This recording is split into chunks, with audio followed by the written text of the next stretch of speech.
The air at the Henderson Farm auction hung thick and heavy, a miserable cocktail of kicked-up dust, cheap cigar smoke, and quiet desperation. It was the summer of '69, and another good family was being sold out, piece by piece, under the hot Illinois sun. I wasn't there to pick over the bones of a neighbor's failure. Not really. I was there for the same reason a crow follows a plow, hoping a grub or a worm might get turned up. In my case, a usable part, a cheap set of tires for my old Farmall M. Anything to keep my own operation running without having to walk, hat in hand, into the bank. My name is Jed Miller, and the farm I worked was the same one my father worked, and his father before him. The Millers didn't borrow. That was the first and last lesson my dad ever beat into me. "If you can't hold the cash for it in your hand, son," he'd say, his voice rough as a cob, "you ain't earned the right to own it." It was a hard way to live, especially then, when the world was screaming at you to get bigger, get modern, get in debt. I saw Earl Thompson leaning against the fender of his brand-new two-tone Ford F-250 Ranger. It was so clean you could eat off the tailgate, and it was parked just so, where everyone had to walk past it. Earl was my neighbor to the west. He'd inherited his place, same as me, but he saw his father's ways as something to be escaped, not honored. He was the first in the county with a John Deere 4020 with the new side console, bought on credit. He farmed with a checkbook and a smile from the loan officer at Farmers National. He caught my eye and gave me a little nod, the kind of gesture that isn't friendly, but is meant to make sure you know he sees you. I just touched the brim of my seed corn cap and kept moving toward the machinery line. It was a sad sight. A man's life's work rusting in the sun.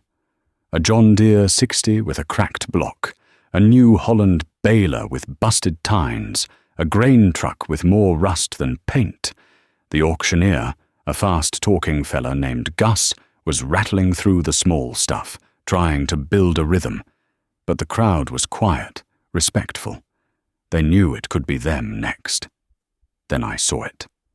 Tucked away behind a collapsed corn crib, half swallowed by weeds, was the ugliest piece of iron I'd ever laid eyes on. It was a bulldozer, an old Alice Chalmers, maybe an HD5 by the looks of it. It was a 10-ton heap of faded orange paint, rust and neglect. The blade was pitted and scarred, the tracks were worn down to the pins, and a thick layer of greasy dirt covered everything. A hand-painted sign leaning against it just said, "As is, does not run." Something about it pulled me in. My own back 40 acres was mostly scrub timber and swampy bottomland that had been useless for generations. My dad had always said it would take an army to clear it. I walked around the old dozer, kicking at the tracks, which clanked with a dead, hollow sound. I climbed up into the operator's seat. The steel was hot from the sun. The levers were stiff and frozen with rust. There was no key, just a tangle of wires under the dash, but the frame looked solid. The big diesel engine under the hood, a two-stroke Detroit from the looks of the blower housing, was all there. It was a mess, but it was a complete mess. When Gus the auctioneer finally got to it, most people had started drifting toward their cars. It was the last big item.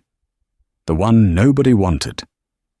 "All right, folks, what am I bid on this? This fine piece of vintage earth-moving equipment," Gus said, a little smirk on his face. "Who'll give me $500 to start? $500 to haul her home?" Silence. A hot breeze rustled the weeds around the machine. 500? Heck, the scrap value alone has got to be close to that. Come on now, give me 300. $300. More silence. I could hear Earl Thompson chuckle from over by his truck. I thought about my back 40. I thought about the price of new land. I thought about my father's words. I took a deep breath. $100, I said. My voice sounded louder than I intended. Gus's head snapped in my direction. I got $100 from Jed Miller. $100. Now who'll give $150? $150? Nobody moved. The crowd was looking at me like I'd grown a second head. $100 once? $100 twice? Sold. To Jed Miller for $100. Gus slammed his hand down on his clipboard. Son, you just bought yourself 10 tons of trouble. A ripple of laughter went through the remaining farmers. I ignored it and walked over to pay the clerk.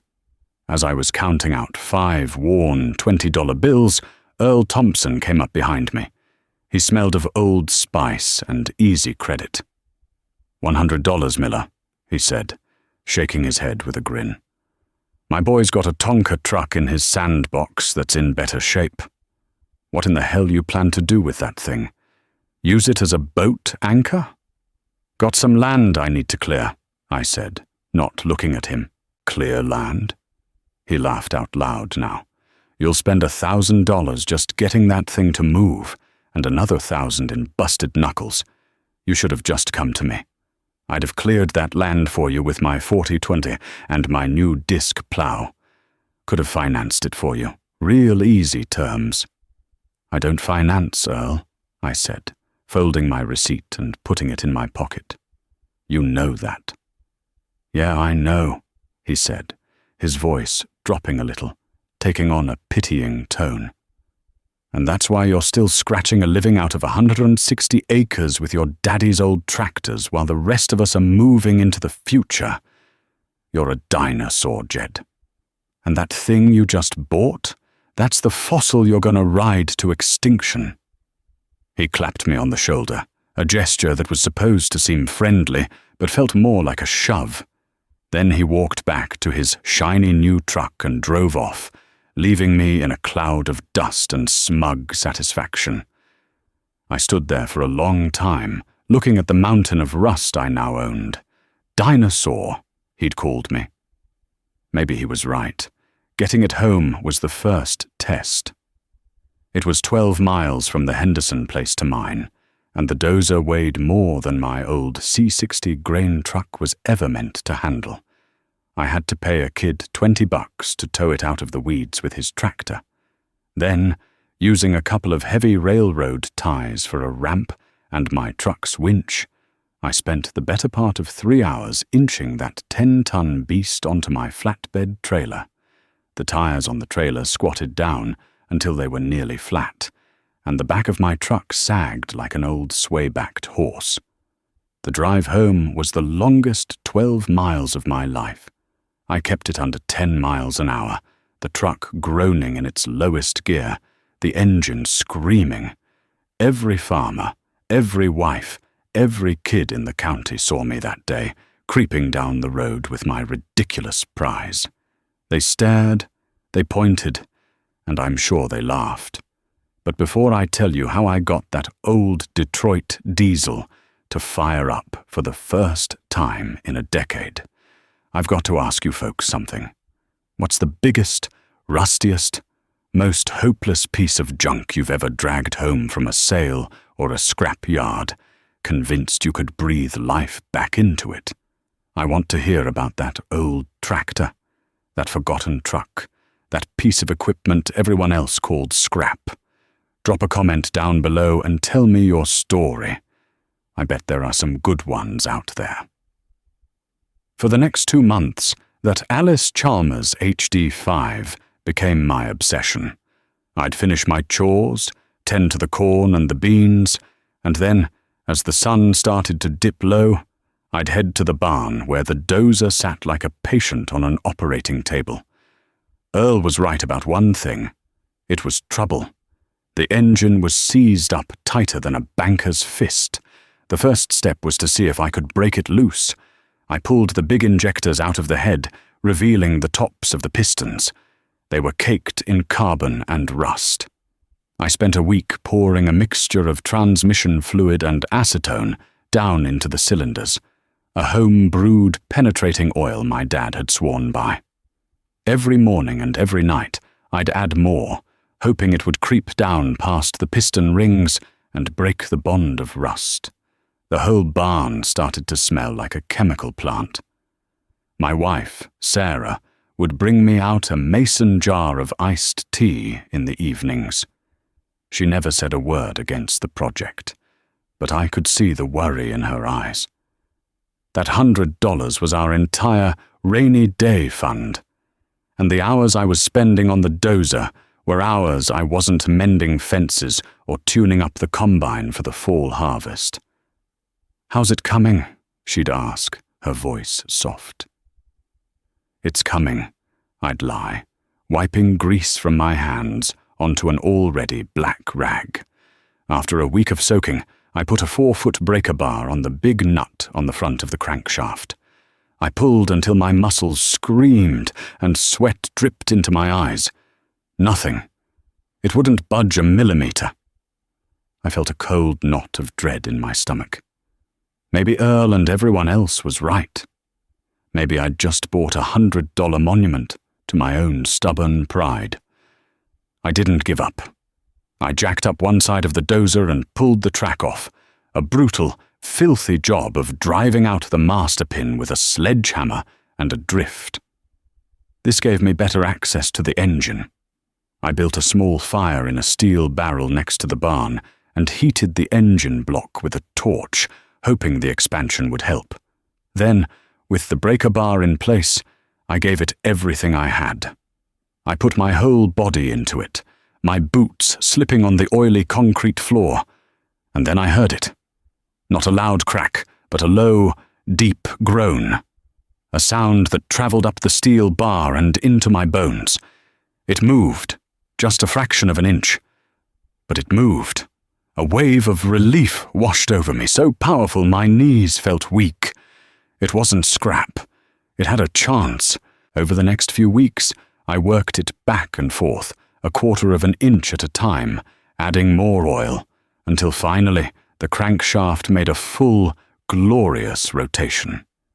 The beast could breathe again. From there, it was a slow, methodical process of resurrection. I drained the oil pan, and what came out was a thick, black sludge that looked like roofing tar. I flushed the engine with kerosene 3 times before putting in fresh Rotella. The fuel tank was full of rust and varnish. I had to pull it off, dump in a bucket of gravel and a gallon of gasoline, and spend an afternoon shaking it back and forth to scour the inside clean. I rebuilt the fuel pump on the tailgate of my truck, carefully laying out the tiny springs and diaphragms on a clean rag. The electrical system was a rat's nest of cracked and brittle wires. I tore it all out and rewired it from scratch, using a simple diagram I'd found in an old service manual I bought at a flea market. The talk at the co-op was that I'd gone clean off my rocker. "Here Jed Miller's trying to get that old Henderson relic running," they'd say, shaking their heads over coffee. "Poor Sarah. He's spending more time with that pile of rust than he is in the field." Earl Thompson made it a point to drive by my place at least twice a week. He'd slow his new truck down, the diesel engine of his 40-20 purring in the field across the road, and just watch me. He never waved. He just watched, a smug little smile on his face, waiting for me to fail. Each time I saw him, it was like pouring gasoline on a fire in my gut. I'd turn my back to the road and wrench on a bolt a little harder. The day of truth came in late September, just as the corn was starting to dry down. I had the fuel system bled, the wiring done, and 2 brand-new, heavy-duty truck batteries wired in. I climbed up into the seat, the bare steel feeling cold and unfamiliar. I took a deep breath. This was it. All the hours, all the sweat, all the ridicule came down to this moment. I pushed the starter button. The starter motor engaged with a heavy clunk, then groaned, straining against the immense compression of the big Detroit diesel. The engine turned over once, then twice, slowly, painfully. It sounded like it was trying to turn a crankshaft made of molasses. It wasn't going to start. My heart sank. I remembered something an old trucker told me once about starting stubborn diesels. I grabbed a rag, soaked it in gasoline, and held it over the air intake. "Come on, you old devil," I muttered. Just once. I hit the starter again. The engine turned, slower this time. Then there was a cough. A single, pathetic puff of white smoke shot out of the rusty exhaust stack. I kept my thumb on the button. It coughed again, harder this time, then a third time, and suddenly, with a deafening roar, the two-stroke Detroit diesel exploded to life. A massive cloud of blue and black smoke erupted from the stack, filling the barn and boiling out the doors. The whole machine trembled and shook, the ground vibrating under my feet. The noise was apocalyptic, a hammering, screaming racket that drowned out every other sound in the world. It wasn't a smooth purr like Earl's John Deere. It was an angry, violent, mechanical symphony, and it was the most beautiful sound I had ever heard. I let it run for a minute, my hands shaking on the controls, a grin spreading across my face so wide it hurt. I looked toward the road, and there, sitting in his pickup, was Earl Thompson. He wasn't smiling anymore. He just stared, his mouth slightly open, at the smoke pouring from my barn. Then he put his truck in gear and drove away, a little faster than usual. That winter, and for the 2 winters that followed, I went to war with my back 40. The work was brutal. The old HD5 had no cab, just an open seat exposed to the wind and the cold. I'd bundle up in 3 layers of clothes until I could barely move, my face raw from the wind burn. The Dozer was a cantankerous beast. It broke down constantly. I learned how to fix a thrown track in the mud, how to re-weld a broken linkage with a stick welder powered by my tractor's PTO, how to nurse the old engine along. But slowly, painfully, the land began to change. I pushed over scrub oak and hickory, the Dozer groaning but never quitting. I piled the trees into massive heaps to burn. I used the blade to scrape the topsoil aside, then dug out the hundreds of stumps, fighting a tangled web of roots for every single one. I dug drainage ditches, channeling the swampy water into the creek, and the soggy ground began to firm up. By the spring of 72, I had 40 acres of new, black, fertile ground that had never seen a plow. I did it all with my own 2 hands and that $100 pile of junk. My total cash outlay, after the purchase price, parts and fuel, was less than $500. Those were good years, the early 70s. The Russian grain deal sent prices through the roof. Corn went from $1 a bushel to $3 almost overnight. Suddenly there was money everywhere. The banks, which had been so cautious, were now begging farmers to take out loans. "Buy that piece of land you've always wanted," the ads in the farm journal said. "Upgrade your equipment. The good times are here to stay." And nobody believed it more than Earl Thompson. The boom was everything he'd ever wanted. He used the equity in his original farm to buy the 200 acres of the old Henderson place when it came up for sale again. He didn't blink at the price. He traded in his 4020, which was only a few years old, for a brand new, top-of-the-line International Harvester 14666.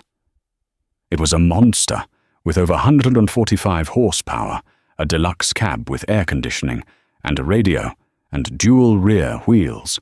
He bought a new 6-row corn planter and a massive Gleaner N6 combine that could harvest 8 rows at a time. His farm became a showcase of the latest and greatest equipment, all of it gleaming, all of it financed. He saw my new 40 acres of corn that first year, and he just shook his head. He came over one day while I was changing the oil on my old farmall. "I'll give you credit, Jed," he said, leaning against his truck. "You actually got that swamp drained. But you know, it took you 3 years to add 40 acres. I added 200 in one afternoon with a pen. You're working hard, but you're not working smart."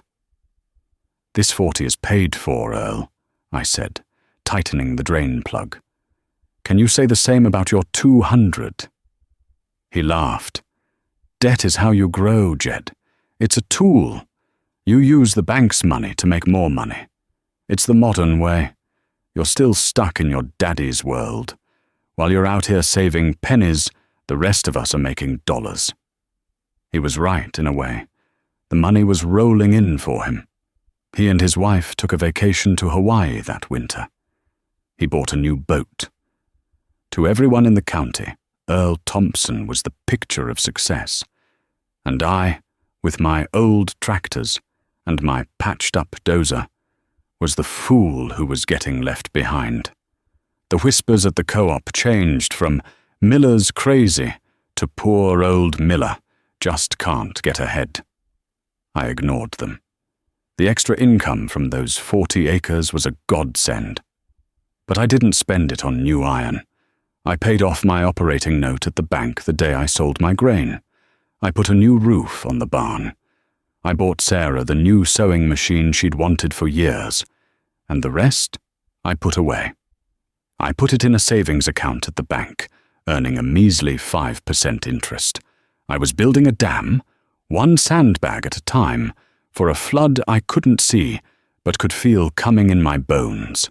One afternoon, in the late fall of '73, I was at the parts counter at the dealership, buying a new set of points for my farmall's distributor. The price had gone up 50 cents since the last time I'd bought one. "Everything's going up," the parts man grumbled, wiping his hands on a rag. "Fertilizer's nearly doubled this year, and I heard the feds are going to keep raising interest rates to fight inflation." I took my parts and walked outside. The air was crisp, smelling of diesel and coming winter. A long, flatbed truck was pulling into the dealership's lot. On the back, chained down and gleaming under the autumn sun, were 2 brand-new International Harvester tractors, fresh from the factory. A young farmer, no older than myself, was waiting there with the salesman, a grin of pure joy on his face as he watched his new machine being unloaded. He was signing the paperwork on the hood of the salesman's car, another man betting his future on the belief that the good times would never end. I looked past him, down the highway in the direction of Earl Thompson's farm. I could see his massive grain bins, newly erected, shining in the sun like silver monuments to his ambition. And for the first time, I felt a genuine chill that had nothing to do with the weather. Something was wrong. The foundation of our world felt shaky, like the ground before an earthquake, and I seemed to be the only one who could feel the tremor. The tremor I felt that day at the dealership wasn't a premonition. It was a diagnosis. The fever of the '70s, fueled by easy credit and inflated prices, was about to break. It started slowly, like the first rust spots on a fender. The price of diesel fuel crept up, then jumped. The cost of nitrogen fertilizer, tied to natural gas prices, doubled in 2 years. A new set of tires for a big tractor like Earl's 1466 went from a painful expense to a crippling one. I saw it on the faces at the co-op. The confident talk of expansion and record yields was replaced by hushed worries about input costs and break-even points. The summer of '78 brought the drought. The sky turned a hazy metallic grey and stayed that way for weeks. The corn in the fields began to curl its leaves inward during the day, a desperate attempt to conserve moisture. It looked like a field of green pineapples. My new 40 acres, the bottomland I'd cleared with the Dozer, held on longer than most. The soil was black and deep, still rich with the humus of 100 years of forest growth. It had a memory of water that the higher, harder farmed ground had long forgotten. But even it was suffering. Earl Thompson's farm looked like a war zone. His vast fields of corn, planted fence row to fence row on credit, were turning a sickly yellow-brown. He was trying to irrigate, running a massive traveling gun irrigator day and night. The big diesel engine that powered its pump droned on endlessly, a constant, expensive reminder of his losing battle against the sun. I calculated he was burning 50 gallons of diesel a day just to keep that one machine running.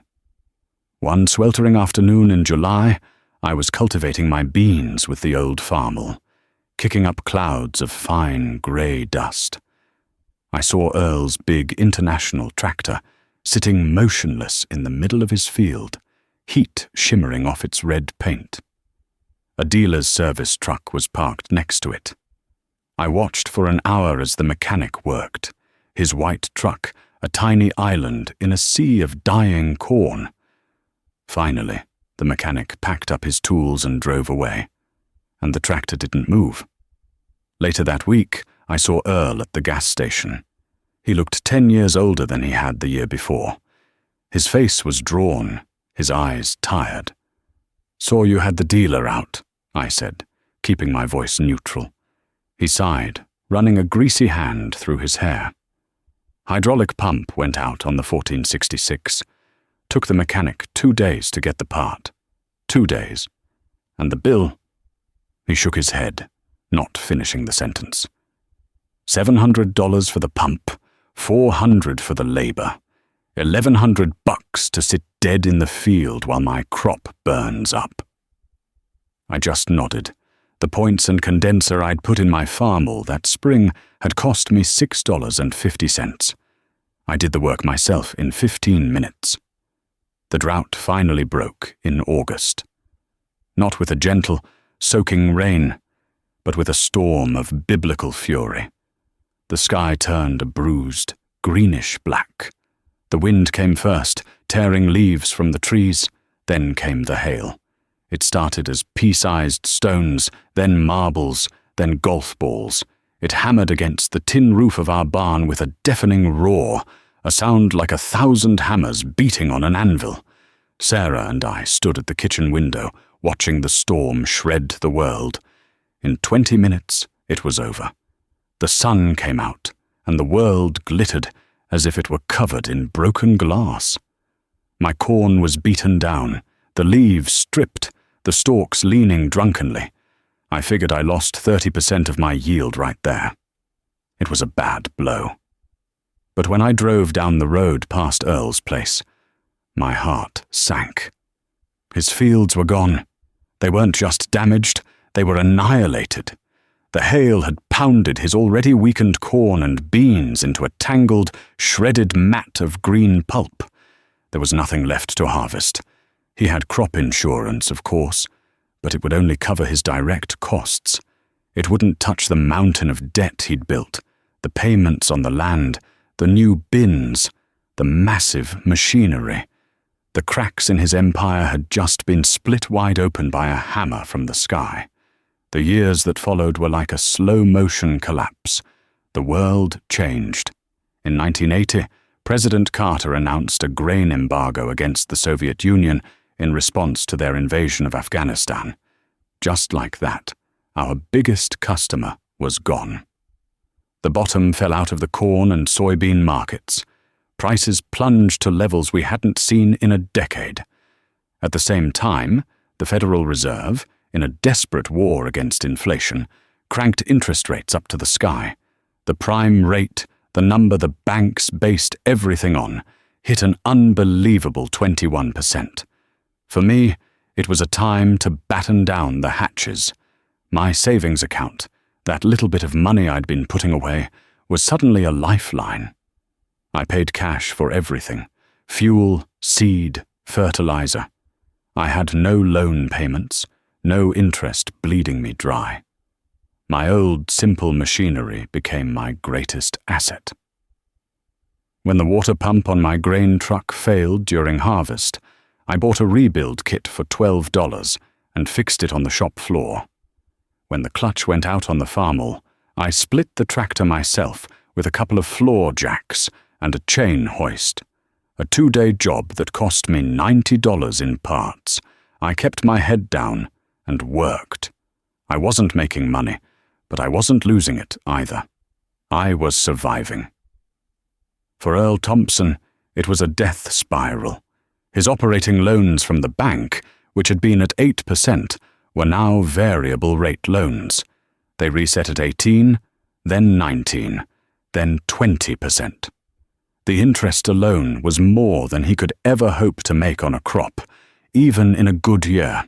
The bank, which had once been his partner in growth, became his adversary. The friendly loan officer was replaced by a grim-faced man from the regional office who only talked about non-performing assets and collateral value. And the value of that collateral was evaporating. Land that had sold for $3,000 an acre in the 70s was now struggling to fetch $1,000.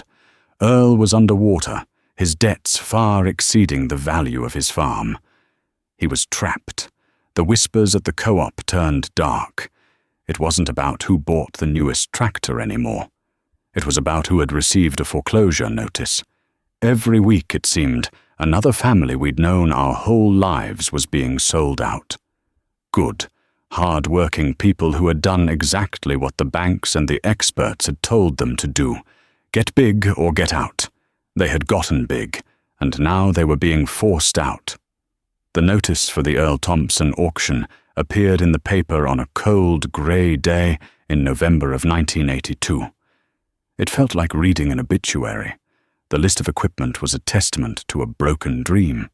One International Harvester, 1866 tractor, a Gleaner N6 combine with corn and bean heads, a 6-bottom plough, a 24-foot disc, the grain bins, the shop tools, and at the bottom of the list, the item that hit me the hardest, one 1969 Ford F-250 Ranger pickup truck, the same shiny truck he'd leaned against all those years ago, mocking my rusty dozer.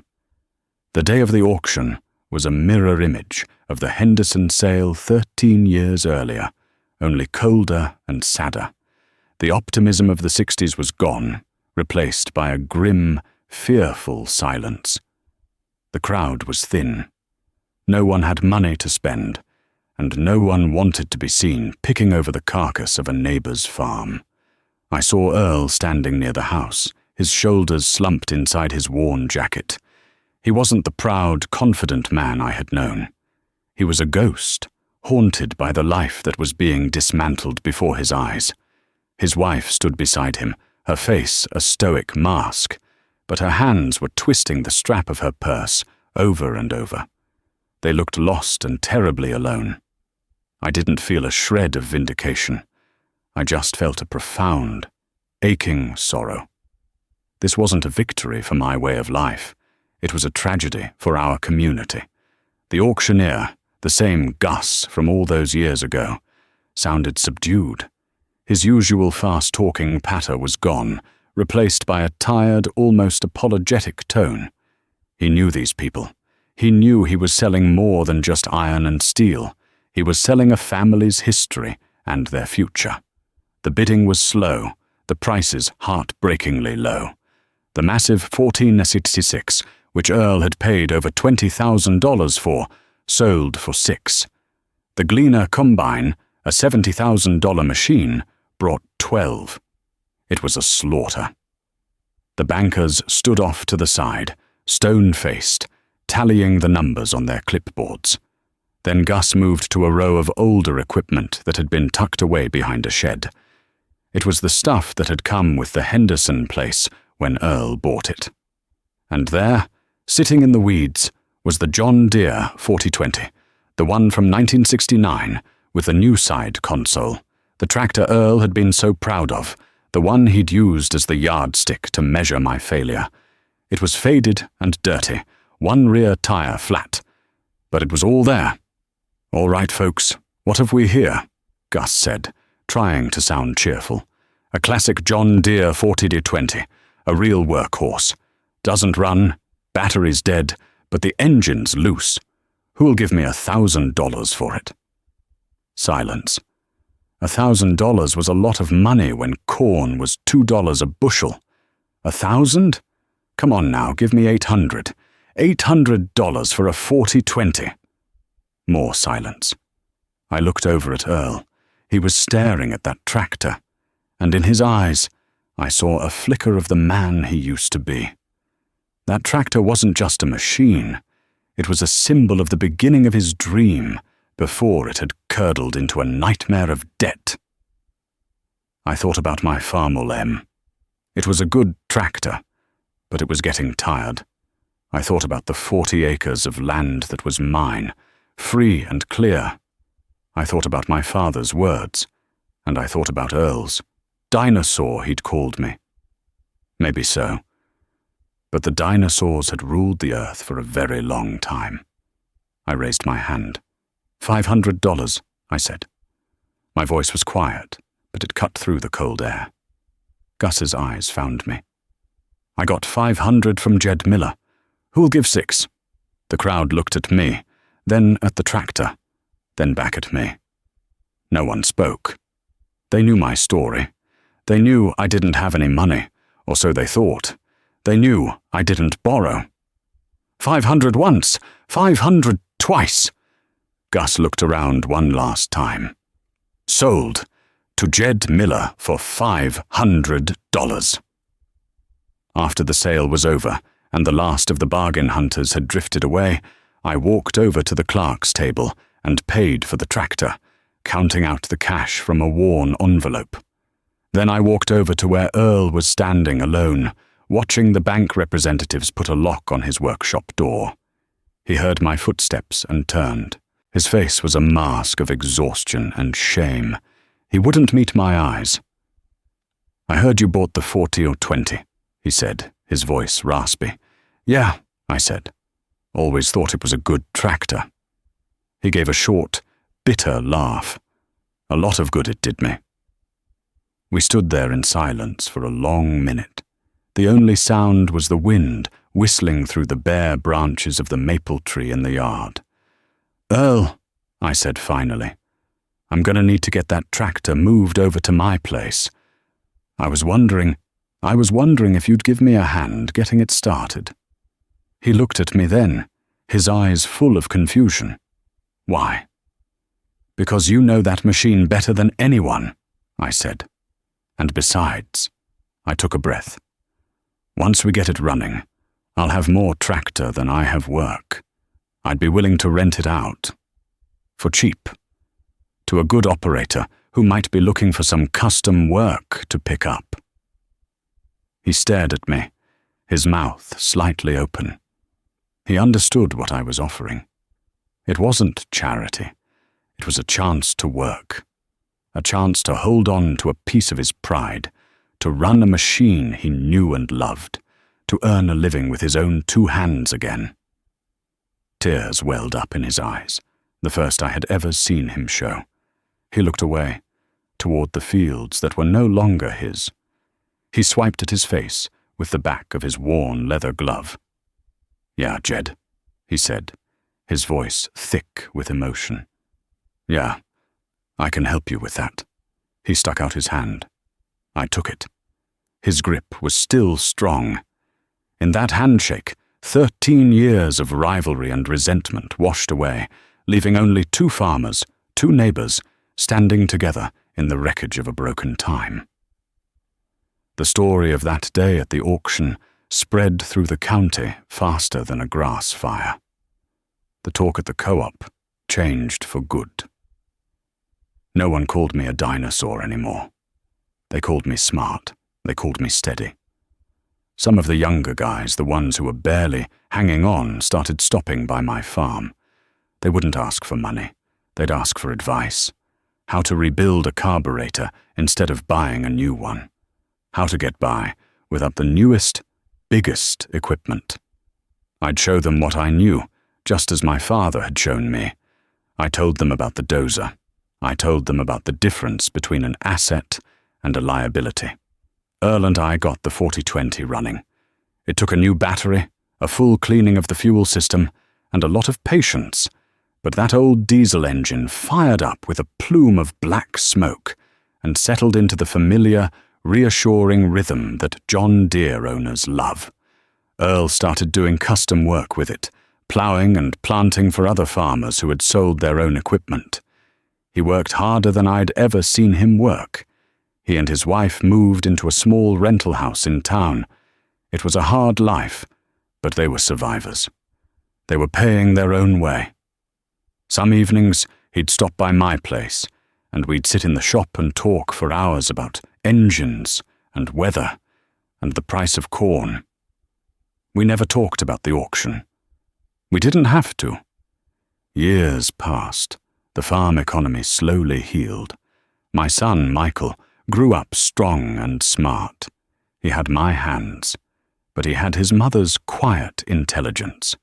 He loved the farm, but he also loved books. He went to the state university and got a degree in agronomy. When he came home, he brought new ideas about soil conservation and crop rotation, ideas that made the land even healthier. But he never forgot the old lessons. One of his first projects when he came back to farm with me was a full restoration of the Alice Chalmers HD5. He spent a whole winter on it, sandblasting the frame, rebuilding the worn-out pins and bushings in the undercarriage, and carefully disassembling, cleaning and reassembling the big Detroit diesel. He even found a company that could replicate the original decals. When he was done, he painted it the proper Persian orange. It looked like it had just rolled off the factory floor in 1952. It was too valuable as a piece of history to work hard anymore. But every summer, on the 4th of July, we'd fire it up, and he'd drive it in the town parade. A rolling monument to a different way of thinking. One evening, not long ago, I was standing with Michael on the hill at the edge of the back 40. I'm an old man now, my hands gnarled and stiff, my hair the color of winter wheat. We looked out over the farm. The fields were green and healthy. The buildings were trim and neat. The old Farmel M sat next to the John Deere 4020 in the shed, both cared for and respected. Down by the barn, under the shade of a massive oak tree, sat the old Dozer, its orange paint glowing in the setting sun. "You know, Dad," Michael said, "I was reading about the farm crisis in a history class. They talked about leverage and debt-to-asset ratios. They made it sound so complicated." I looked out at the 40 acres of black dirt stretching out before us, land that wouldn't exist on our farm if not for that machine. I thought of the Henderson auction, of Earl's smug smile, of the long, cold winters I'd spent in that open seat, fighting the stumps and the swamp. I thought of the satisfaction of paying cash for a tractor at another man's sale, not to gloat, but to help. "It's not complicated, son," I said, putting a hand on his shoulder. "It all comes down to one simple thing. Your granddad taught it to me, and I'm teaching it to you. You make sure you own the iron. Don't ever let the iron own you." He nodded, understanding. The sun dipped below the horizon, painting the sky in shades of orange and purple. The old Dozer sat there, silent and proud, a 10-ton reminder that sometimes the riskiest thing you can do is refuse to take a risk, and the surest path to the future is built on the hard-won lessons of the past.